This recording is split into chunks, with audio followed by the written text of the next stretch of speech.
আসসালামু আলাইকুম ভিউয়ার্স। আজ আমরা শুরু করছি পেঁয়াজ চাষের প্রথম ধাপ, অর্থাৎ পেঁয়াজের বীজ বপন। কৃষি শুধু পেশা নয়, কৃষি আমাদের ঐতিহ্য। এই মাটির সাথে মিশে আছে আমাদের ঘাম, পরিশ্রম আর ভবিষ্যতের স্বপ্ন। পেঁয়াজের ভালো চারা পেতে হলে আগে দরকার ভালো বীজতলা।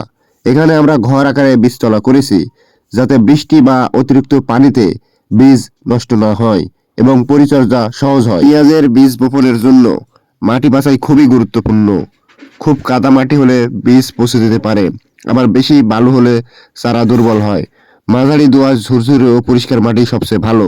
কিন্তু দুঃখের বিষয় হলো আমাদের এই মাটি দুটার মধ্যে কোনোটাই না। আমার বাবা খুব যত্ন করে পেঁয়াজের বীজ বপন করছে, কারণ প্রতিটা বীজই এক একটা সম্ভাবনা।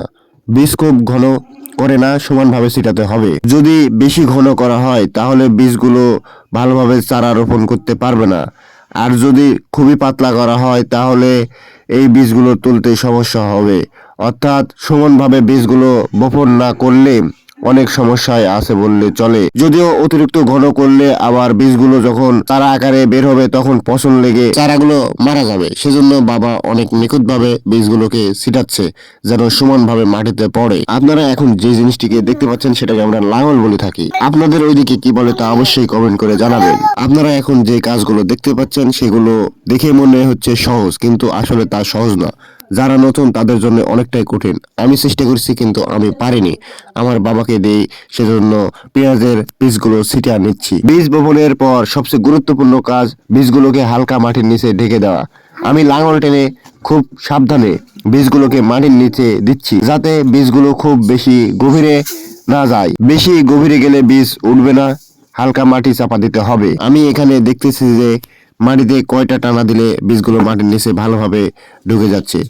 সেজন্য আমি 3 থেকে 4 বার টানা দিয়ে দেখলাম যে 3 থেকে 4 বার যদি আমি এভাবে লাঙল দিয়ে টানি তাহলে বীজগুলো মাটির নিচে সুন্দরভাবে ঢুকে যাবে। আর আমার বাবা বীজগুলোকে 2 বার ছিটাচ্ছে এই ঘরের মধ্যে, কারণ একবার ছিটালে সব জায়গায় পড়বে না, সেজন্য 2 বার ছিটাচ্ছে। আপনারাও যদি এভাবে বীজগুলোকে বপন করতে চান তাহলে 2 বার ছিটাবেন, তাছাড়া সমানভাবে পড়বে না। আর সমানভাবে না পড়লে অনেক সমস্যা হবে, তা আগেই বললাম। আপনারা খেয়াল করলেন যে আমাদের এইদিকে সেভাবে কাজ করা শুরু হয়ে গেছে। কেউ আলু লাগাচ্ছে, কেউ পেঁয়াজ লাগাচ্ছে, আর এইদিকে আমরা পেঁয়াজের বীজ বপন করতেছি। আমি আবারও বলতেছি যে এই কাজগুলো সহজ মনে হলো, আপনারা যতটা সহজ মনে করবেন তার থেকে অনেক গুণ কঠিন।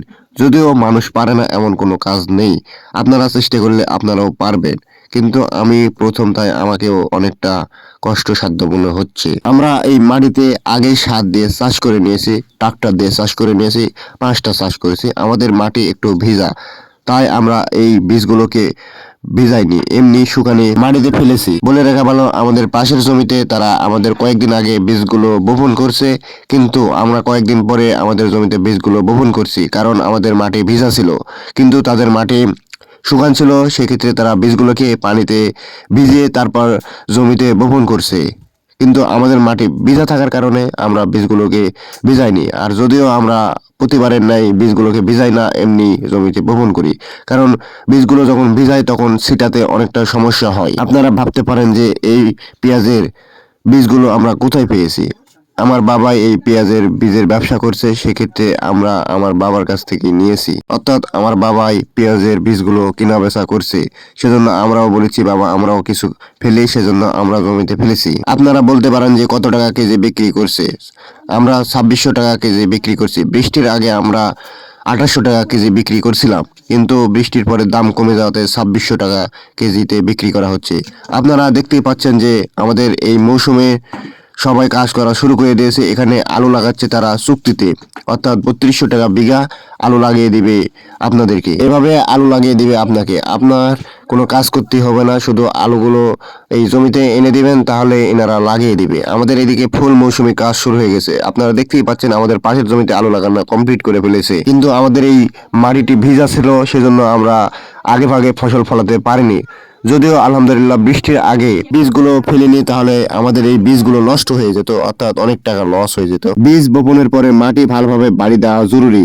মাটি সমান থাকলে পানি ধরে রাখে, বীজ দ্রুত অঙ্কুরোদ্গমন করে, চারার বৃদ্ধি ভালো হয়। আমি এখন যে পদ্ধতিতে মাটি বাড়ি দিচ্ছি আমাদের এইদিকে, সেই পদ্ধতিতে মাটিগুলোকে বাড়ি দেওয়া হয়। তাহলে আমি যেগুলো বললাম সেগুলো উপকারিতা পাওয়া যায়। তাছাড়া বীজগুলো অঙ্কুরোদ্গমন করবে এবং করলেও দেরিতে করবে। এইভাবেই শুরু হয় পেঁয়াজ চাষের যাত্রা। আজ বীজ, আগামীতে চারা, আর শেষে কৃষকের হাসি। আমি যেভাবে বাড়ি দিচ্ছি, আমাদের মাটিতে বাড়ি দেওয়া অনেকটা দেবে যাচ্ছে। একটা লোক এসে বলতেছে যে তোমরা একটু কম করে বাড়ি দাও, কারণ তোমাদের মাটি ভিজা আছে, তো সেজন্য একটু কম করে বাড়ি দিলেই হয়ে যাবে। কিন্তু আমরা একটু বেশি বাড়ি দিয়ে ফেলেছি, কারণ এগুলো বেশি দেবে গেলে আবার বীজগুলো পচে যাবে মাটির নিচে। আমি এখন যেটা দিয়ে বাড়ি দিচ্ছি সেটাকে আমরা ব্যাট বলে থাকি। ব্যাট দিয়ে মাটি বাড়ানো হয়। আর এখানে আমরা মোট আল ফেলছি 1 কেজি 1 পোয়া। আর এগুলো বৃষ্টির আগে রসুন লাগানো হয়েছিল, এখন এত বড় বড় গাছ হয়ে গেছে। এইভাবে ব্যাট দিয়ে মাটিগুলোকে বাড়ানো অনেক শক্তির কাজ। আপনারাও যদি কৃষিকে ভালোবাসেন, ভিডিওটা লাইক দিন, কমেন্টে জানান আপনার মতামত, আর আমাদের সাথে থাকুন কৃষকের গল্প, মাটির গল্প নিয়ে। সবাই ভালো থাকবেন, সুস্থ থাকবেন। আল্লাহ হাফেজ।